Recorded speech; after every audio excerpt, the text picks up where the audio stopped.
take over the city in the War of 1812. All right, we have made it to hashtag Your Word Wednesday, the day of the week. One of you helped us write the show. Stay tuned to see if your vocab word is the winner. All right, we start today with news out of North America, where the leaders of the U.S., Mexico, and Canada announced a deal to pause U.S. President Donald Trump's tariffs on imports from two of America's closest trading partners for at least 30 days. On Monday, President Trump signed two new executive orders that put a pause to a planned 25% tariff on Canada and Mexico that were set to take effect on Tuesday. There were also 10% tariffs levied against China over the weekend, but those still went into effect on Tuesday.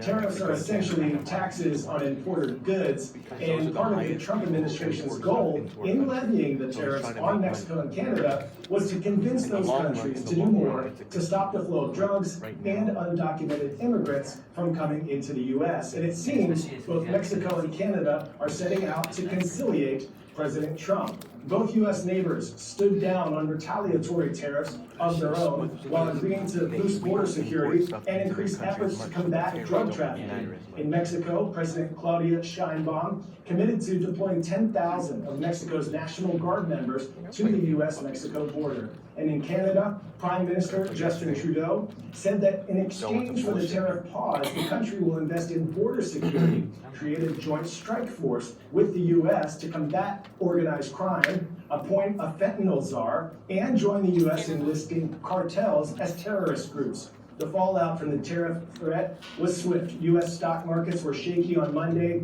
Businesses braced for tough periods of higher prices. With the tariffs now paused for the U.S. and its neighbors, all three of the nation's economies could be avoiding the worst impacts like boosted inflation, a recession, and an expanding trade war.